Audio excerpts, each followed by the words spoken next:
tu te demandes comment faire un budget prévisionnel annuel, eh bien, tu es au bon endroit. Que tu sois à découvert ou non, que tu aies peu ou beaucoup de revenus, que tu souhaites épargner pour la retraite, pour les enfants ou pour toute autre chose, eh bien, la gestion de son budget est une chose primordiale. Et à mon sens, la première chose à faire est de faire son budget prévisionnel annuel.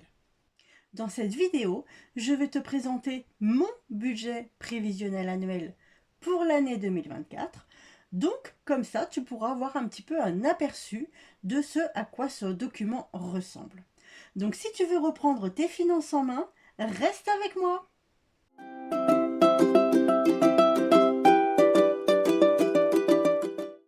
Bonjour à tous et bienvenue sur la chaîne Merci Budget. Donc je m'appelle Géraldine, je suis salariée et j'ai cette chaîne YouTube dans le but de nous permettre à tous d'atteindre nos objectifs financiers. Donc comme je le disais, lorsque l'on veut reprendre ses finances en main, eh bien la première chose à faire, à mon sens, est de faire son budget prévisionnel annuel.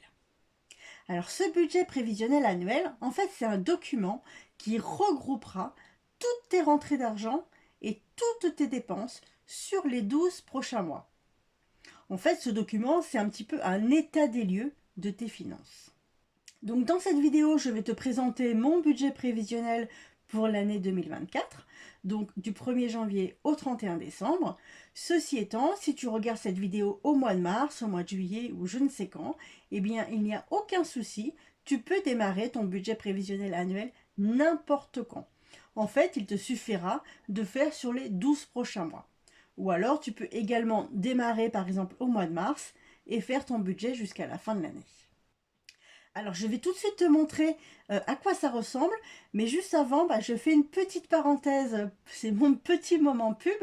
Oui, il faut bien que j'en fasse un quand même quelque part. Donc, le support que je vous présente, c'est un support que j'ai créé. Alors bien sûr, tu peux faire ton budget prévisionnel annuel sur n'importe quel support. Et bien si celui-ci t'intéresse, je le vends. Je te mets le lien dans les commentaires. Tous mes supports en fait sont à tout petit prix, vraiment parce que je sais que la majorité d'entre vous, vous n'avez pas forcément envie de dépenser une énorme somme pour mettre en place ce système. Donc voilà, je fais des supports qui sont vraiment très peu chers et ça me permet d'être un petit peu rémunérée. Puisque c'est vrai que je fais ces vidéos entièrement gratuitement depuis presque un an maintenant. C'est vrai que je ne suis pas payée pour faire ça. J'espère un jour, mais pas pour le moment. Donc si vous voulez soutenir ma chaîne, que ce soit avec ma boutique Etsy ou en prenant par exemple mes codes de parrainage pour les sites et les applications, eh bien je vous en remercie. Voilà, je referme ma parenthèse, c'était ma petite pub. Allez, rentrons dans le vif du sujet. Donc voici mon budget prévisionnel annuel pour l'année 2024. Donc j'en avais fait un en 2023, mais là c'est vrai que j'ai essayé de l'améliorer encore un petit peu plus pour que ça réponde encore plus aux besoins de tout le monde. Donc voici la première page. Ensuite ici, nous avons le pourquoi. Alors j'en ai parlé dans une autre vidéo. Pour moi, le pourquoi est vraiment essentiel lorsque l'on veut mettre en place quelque chose de nouveau, que ce soit pour le budget ou pour n'importe quel autre objectif. Donc j'en parle dans une vidéo vraiment en détail. C'est vraiment nos motivations les plus profondes et ça nous aide vraiment à être motivés à tenir sur la durée. Alors ensuite ici, nous avons les ressources de ces derniers mois. Alors moi je ne l'ai pas noté ici puisque j'avais déjà fait mon budget prévisionnel annuel l'année dernière. Donc je connais en fait tous ces montants. Alors l'idée ici c'est d'imprimer vos derniers relevés de compte, de surligner vos rentrées d'argent et ensuite de les reporter ici. C'est quelque chose d'assez simple. Je l'explique ceci dit dans une vidéo où je détaille vraiment point par point comment faire le budget prévisionnel annuel. Donc vous notez ici le mois en question. Ici vous notez la description de la rentrée d'argent et le montant. Et ici éventuellement le montant total s'il y a plusieurs rentrées d'argent dans le mois. Donc ça c'est sur les 12 derniers mois. Ensuite ici vous avez les dépenses fixes des derniers mois. Donc là pareil, sur vos relevés de compte, vous surlignez vos dépenses fixes et vous les reportez ici. Donc par exemple, vous avez le loyer qui a été payé le 5 du mois, et donc le montant mensuel, ici le montant annuel, et éventuellement une petite note à côté. Vous noterez ici le total du montant mensuel et le total annuel. Ensuite, nous avons les dépenses variables, pareil de ces derniers mois. Donc là, je vous ai fait une annexe, l'annexe 1, pour pouvoir vous aider à remplir ce tableau. Alors, l'annexe 1, elle est comme ça. Il s'agit donc des dépenses variables. Et donc, sur vos relevés de compte, vous surlignez vos dépenses variables et vous les reportez ici. Alors, par exemple, vous notez votre catégorie. Ça peut être la catégorie courses. Donc là, on reprend les montants sur les 6 derniers mois.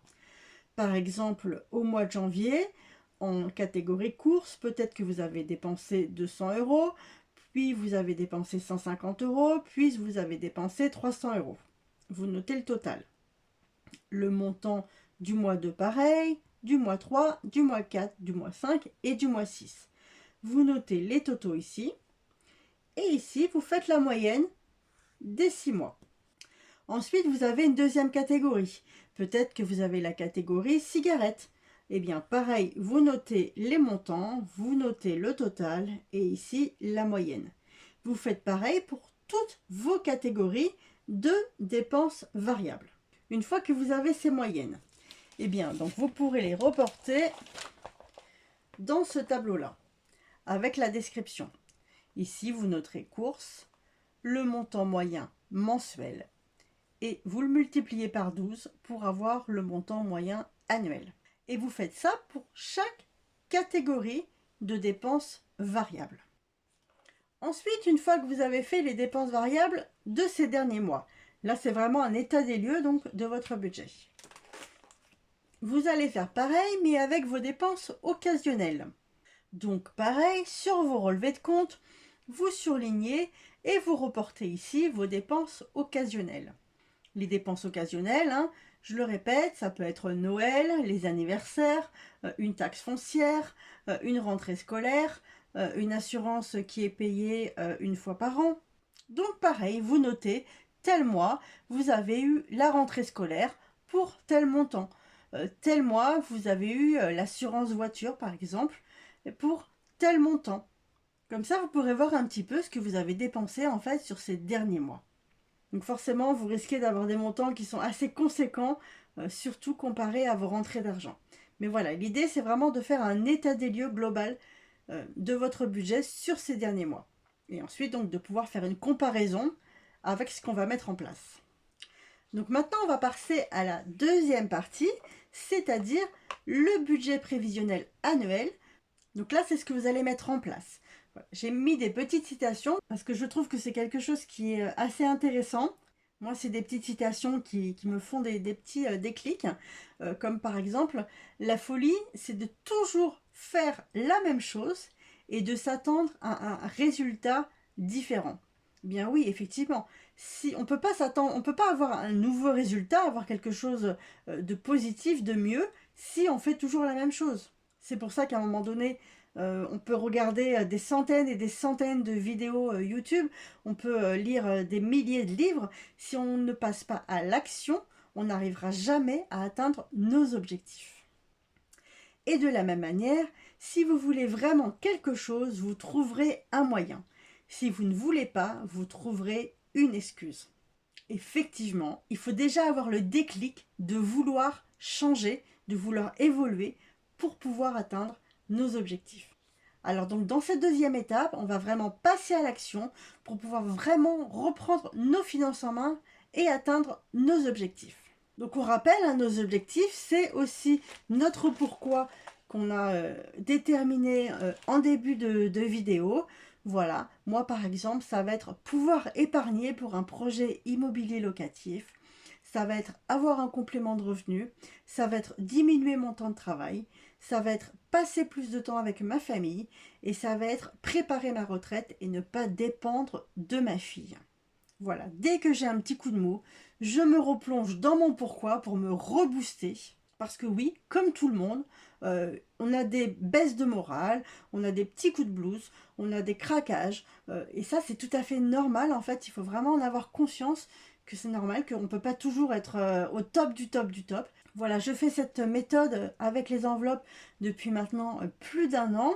Je fais mon budget depuis vraiment, je dirais peut-être depuis toujours. Mais c'est pas pour ça qu'on n'a pas voilà, des coups de mou, des craquages, des doutes. Donc effectivement, on peut se replonger dans son pourquoi, se remotiver, se rebooster pour avancer pas après pas. On ne peut pas tout obtenir en claquant des doigts. J'essaye d'aider quelques personnes, par exemple via Facebook, et c'est vrai que bien souvent les personnes ont du mal soit à démarrer, soit démarrent, mais laissent un petit peu tomber parce que les résultats n'arrivent pas aussi rapidement qu'elles auraient aimé. Il faut bien prendre conscience, oui, que c'est pas en claquant des doigts, que tout de suite on aura un budget qui sera en positif, que tout de suite on arrivera à épargner, qu'on arrivera à avoir des projets. Non, c'est un pas après l'autre. Vraiment, il faut essayer de garder un équilibre. On ne peut pas changer du tout. C'est on y va progressivement et on atteint pas après pas les étapes pour réussir. Et c'est pour cela d'ailleurs, je fais une petite parenthèse, que j'ai créé un groupe sur Facebook dans lequel j'aspire à ce que les personnes puissent s'aider mutuellement, moi aider les personnes, motiver les personnes et qu'on s'aide mutuellement pour avancer tous ensemble parce que seul on avance vite mais ensemble on avance plus loin. Donc je referme ma parenthèse, on revient donc sur mon budget prévisionnel annuel. Donc la première page, ça va être les ressources pour les 12 prochains mois. Alors on n'aura pas forcément toutes les données. Voilà, moi les données que je peux mettre, ce sont les mois, puisque je sais que je fais mon budget du mois de janvier au mois de décembre. Mais ensuite, au niveau de mon salaire, je ne suis pas certaine précisément de combien je vais gagner. Normalement, je suis censée avoir une augmentation, mais j'ai essayé de calculer à peu près ce que ça pouvait donner.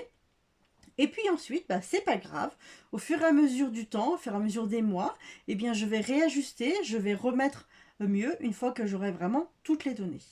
Donc en salaire, j'ai calculé que j'aurai 1440 € pour le mois de janvier et pour tous les autres mois parce que j'ai un salaire fixe. Au niveau de la CAF, 184 €. Il va peut-être y avoir une augmentation de ce montant. Pour l'instant, je reste là-dessus. Et normalement, je dois aussi avoir un crédit d'impôt pour la garde de ma fille.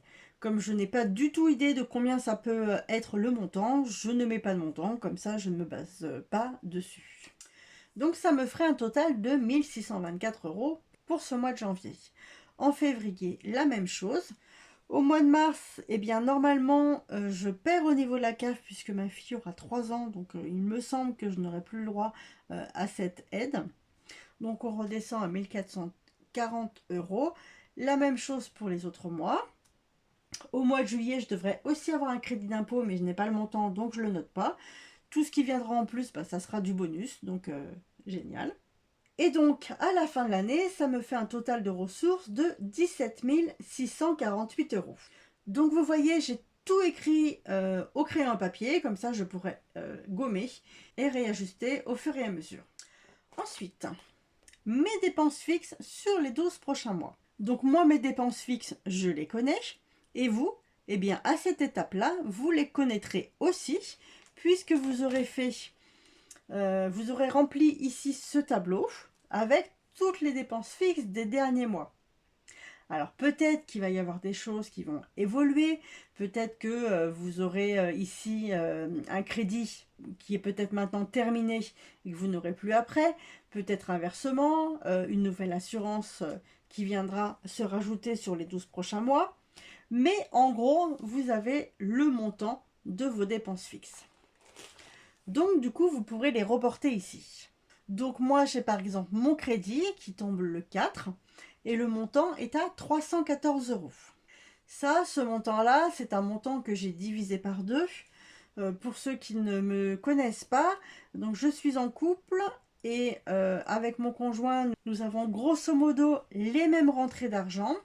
Et du coup, dans notre couple, nous avons décidé de faire 50-50 sur toutes les dépenses qui sont communes. c'est-à-dire les dépenses qui nous concernent nous deux et les dépenses qui concernent notre fille. Donc ce montant, c'est un montant qui est divisé par 2. En fait, notre crédit nous coûte 628 € par mois. Le 10, nous avons l'assurance emprunteur. L'assurance emprunteur, c'est l'assurance pour le crédit de la maison. Nous avons fait une délégation d'assurance puisque avant nous étions à l'assurance de la banque. Nous avons fait une délégation d'assurance pour payer vraiment beaucoup moins cher. Je vous conseille vraiment de faire cette délégation d'assurance, hein, c'est vraiment très important pour faire de grosses économies. Et donc ma part s'élève à 15 € par mois. Au niveau de l'eau, j'ai budgétisé pour les 12 prochains mois 10 € par mois. Pour Total Direct Énergie, j'ai budgétisé 59 € par mois, donc pour ma part. L'assurance maison, 10 € par mois. Donc ça, ce sont les dépenses communes. Ensuite, j'ai mon téléphone qui s'élève à 6 € par mois et que je paye donc toute seule puisque c'est une dépense personnelle. Et mon assurance vie.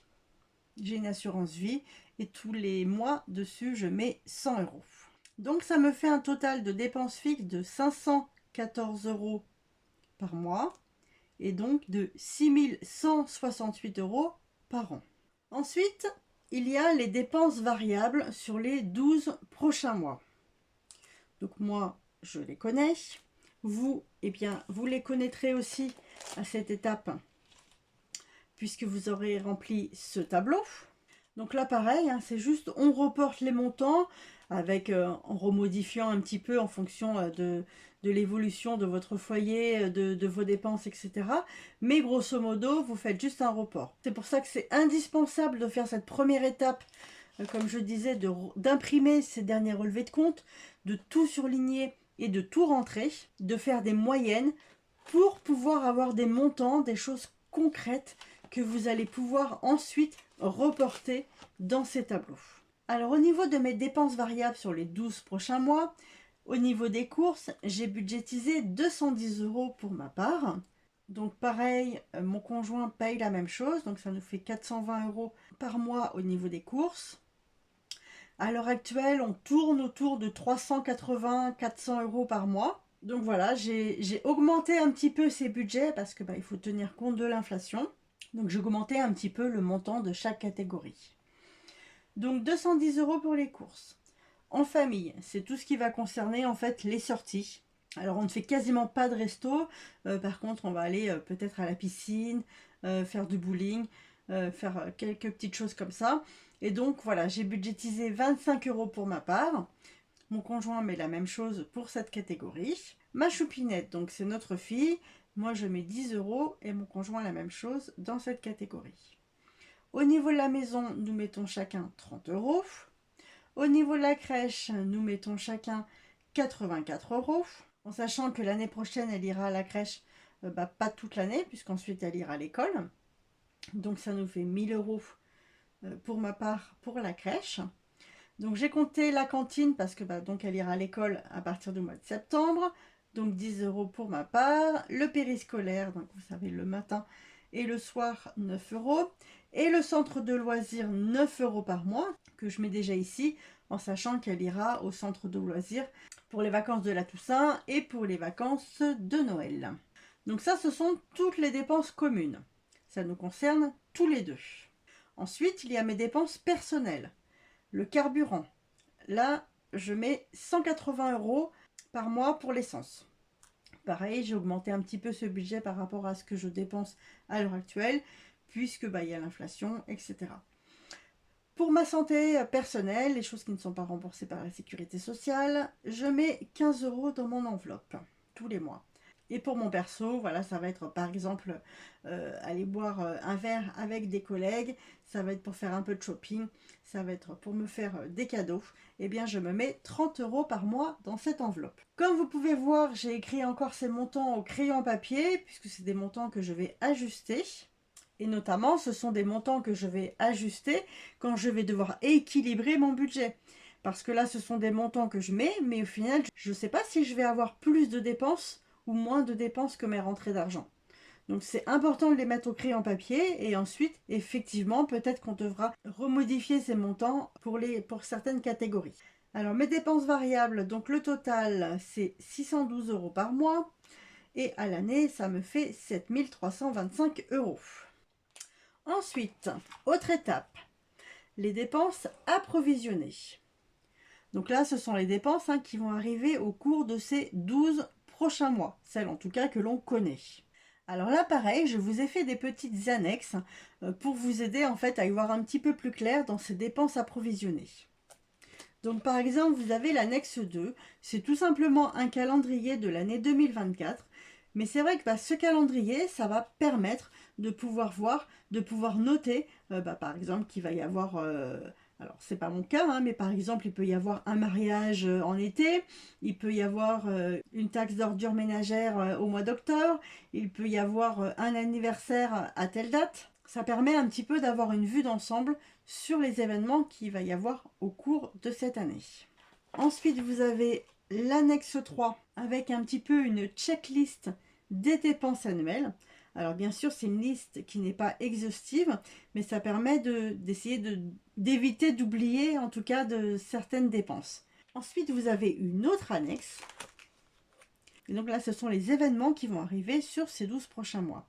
Donc par exemple, vous pouvez noter qu'au mois de juillet, vous aurez vos vacances et vous pouvez noter à côté le montant que vous prévoyez de dépenser. En octobre, ça va être la taxe sur les ordures ménagères, ça va être aussi la taxe de foncière si vous en avez une. Au mois de décembre, il peut y avoir Noël. Enfin, là, ici, vous allez pouvoir reporter tous les événements qui arrivent au cours de cette année. Et ensuite, l'annexe 5. Vous allez pouvoir voir les provisions annuelles par mois. Alors c'est vrai que c'est quelque chose que je n'ai pas rempli pour cette année. Par contre, je l'avais rempli l'année dernière. Et donc vous voyez, j'avais budgétisé, en fait j'avais pas pareil, j'avais mes événements et les montants sur l'année. Et donc on pouvait voir qu'au mois de janvier, j'avais budgétisé 360 € pour les soldes. Et donc dans mon tableau, au mois de janvier, j'avais mis 360 €. Ensuite, par exemple, au mois de février, j'avais l'entretien et la vidange de la voiture, 140 €, et un anniversaire de prévu, 50 €. Donc en février, je devais pouvoir provisionner 190 €. Ça veut dire qu'il y a au mois de janvier 360 € en plus qui devaient sortir de mon budget. Au mois de février, 190 €. Au mois de mars, 200 €. Ouf, au mois d'avril, j'avais rien de prévu. Au mois de mai, 324 €, etc., etc. On peut voir, par exemple, au mois de juillet, que je ne pourrais pas sortir 540 € comme ça sur ce mois-ci. Donc, en fait, l'idée, c'est de pouvoir tout noter et de pouvoir lisser sur toute l'année. Donc là, on peut voir que le total me faisait 3126 €. Et bien, l'idée, c'était de diviser par 12 pour pouvoir avoir seulement une petite somme à sortir tous les mois. Enfin, à sortir, je m'entends, à pouvoir mettre de côté pour pouvoir, le mois venu, payer cette dépense. Je ne sais pas si je suis bien claire, mais en fait, c'est ça l'idée du budget prévisionnel annuel. C'est, par exemple, on va avoir, effectivement, au mois de juillet, au mois d'août, pendant l'été, un montant assez conséquent pour, par exemple, les vacances. Là, on voit qu'au mois de juillet, j'avais 540 € et au mois d'août, 228 €. Quand on gagne 1400 €, on ne peut pas sortir 540 €. C'est juste pas possible, en fait. Donc, l'idée, c'est tous les mois de mettre de l'argent de côté pour pouvoir payer ses dépenses. Ça veut dire que c'est l'argent qui est mis sur un compte pour ces dépenses-là. Donc, il ne faut pas que je pioche dans cet argent. Donc, en fait, à la fin du mois, il y a plusieurs épargnes. Il y a l'épargne qui va servir à provisionner ces dépenses qui vont arriver. Il y a l'épargne que je vais mettre, par exemple, pour me créer un fonds d'urgence parce que on n'est jamais à l'abri, que la voiture tombe en panne, que le frigo nous lâche, etc. Donc, on doit avoir un fonds d'urgence. Ça, c'est super, super, super important.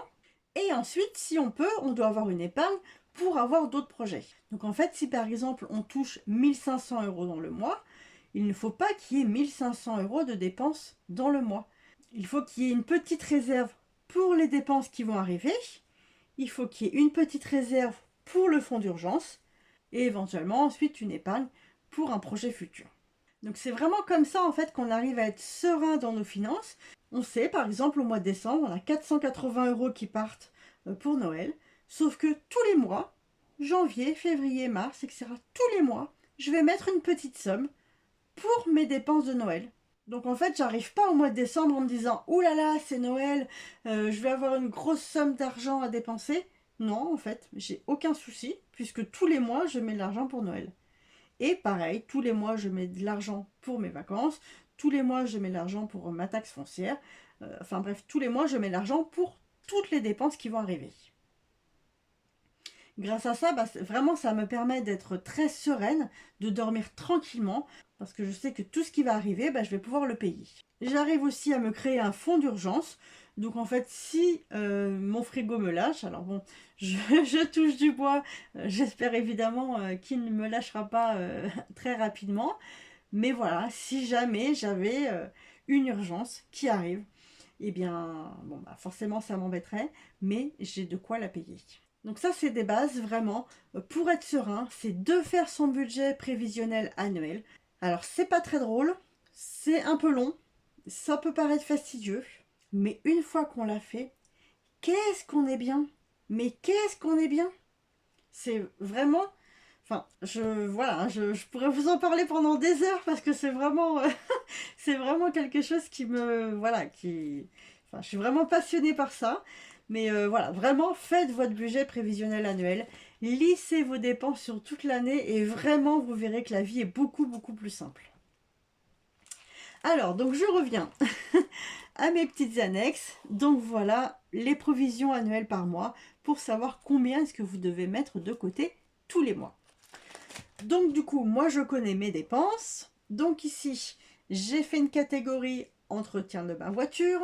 Je mets 50 € tous les mois parce que j'ai budgétisé à peu près l'entretien de ma voiture sur ce montant-là, 600 € à l'année. Peut-être que j'en aurai pas pour autant. Et à ce moment-là, je mettrai l'argent en épargne. Peut-être que j'en aurai plus. Et à ce moment-là, je taperai dans mon fonds d'urgence. Quoi qu'il en soit, j'ai déjà une petite enveloppe de 600 € pour ma voiture pour les 12 prochains mois. Pour les soldes, je budgétise 40 €. Pour Noël, 40 €. Pour les anniversaires, 30 €. Pour mon assurance voiture qui est annualisée, 20 €, pardon. Et donc 240 € pour l'année. Mes frais bancaires qu'il faut que je me débarrasse donc sont de 2 € par mois. Et donc ça, ce sont des dépenses personnelles. Et maintenant, nous arrivons aux dépenses communes. Donc nous avons un poêle à granulés, donc il faut acheter les granulés, il faut faire l'entretien. Donc j'ai compté que ça allait nous coûter à peu près 660 € pour une année. Et donc tous les mois, je vais mettre 28 € pour cette catégorie, mon conjoint mettra la même chose. Et donc tous les mois, même en juillet, même en août, je vais mettre de l'argent dans ma catégorie granulés, même si au mois de juillet, au mois d'août, on ne chauffe pas. Pour les vacances, les week-ends, 50 € par mois. Pour la taxe foncière, 40 €. J'ai augmenté un petit peu cette catégorie parce que tous les ans, ça augmente de plus en plus au niveau de la taxe foncière. Et une petite catégorie inflation. Ça, c'est une petite catégorie d'hiver, une petite catégorie secours. Voilà, je mets tous les mois 10 €. Mon conjoint met la même chose. Ce qui fait qu'à l'année, ça nous fait une petite enveloppe de 240 €. Ça, c'est une catégorie qui est commune. Donc ça servira pour une dépense qui est commune. Si par exemple, nous avons des vacances qui coûtent un petit peu plus cher, eh bien nous pourrons piocher un petit peu dans cette catégorie. Si au niveau de la taxe foncière, j'ai pas très bien évalué, on peut aussi piocher dedans. C'était d'ailleurs ce qui est arrivé l'année dernière. Donc heureusement que j'avais cette petite catégorie inflation, comme ça nous a permis de pouvoir piocher dedans et ne pas être embêté. Et que ça n'impacte pas au niveau de notre budget commun. Donc ensuite on fait le total, ça me fait 310 € approvisionner tous les mois pour ces dépenses qui vont arriver. Donc vous voyez, il y a quand même 310 € par mois. Et donc 3707 € qui sont là, qui sont en attente d'être dépensés. Et donc si jamais j'avais pas rempli ce tableau sur les dépenses approvisionnées, et ben à la fin de l'année, je pourrais potentiellement me retrouver avec 3700 € en négatif sur mon compte. Donc c'est énorme. C'est pour ça que c'est bien important tous les mois de pouvoir mettre de l'argent de côté pour toutes ces catégories qui vont arriver. Alors je sais que c'est pas forcément simple, je sais que bien souvent les personnes n'ont pas de gros revenus, ont beaucoup de dépenses, mais il faut vraiment essayer de limiter au maximum ces dépenses, de trouver des astuces, de trouver des bons plans, que ce soit pour faire des économies, que ce soit pour gagner un petit peu plus d'argent. C'est vraiment important de diminuer toutes vos dépenses fixes, de diminuer les dépenses variables pour pouvoir mettre de l'argent dans les dépenses approvisionnées. C'est le tableau le plus important, je dirais, quand on fait un budget prévisionnel annuel. Alors ensuite, dernière étape, ça va être de tout reporter. Donc ici, vous avez le récapitulatif. Donc vous reportez les cases de couleur jaune. Au niveau des ressources, les rentrées d'argent, on avait dit que j'avais 17 648 €. Je le reporte ici. Au niveau de mes dépenses fixes, qui sont ici, 6 168 €. C'est reporté ici. Ça me fait donc un reste à vivre de 11 480 €. Je le reporte ici. Ensuite, les dépenses variables, qui s'élèvent annuellement à 7 325 €. Donc le note ici. Et mes dépenses approvisionnées, 3 707 €, que je reporte ici. Comme vous voyez, je fais ici un budget annuel avec les montants annuels. Alors, ça peut paraître des gros chiffres, ça peut paraître bizarre, mais je trouve que c'est justement important pour pouvoir globaliser, pour pouvoir intégrer ces dépenses-là approvisionnées qui sont pour moi, comme je disais, essentielles. Parce que c'est vrai que si on fait un budget seulement mensuel, on peut avoir tendance à les oublier. Donc là, c'est vraiment une vue d'ensemble sur toute l'année. Et donc, au niveau de mes calculs, moi, il me resterait une somme de 448 € à la fin de l'année. Ce qui est au final pas très énorme, puisque ça me fait 37 € en positif par mois.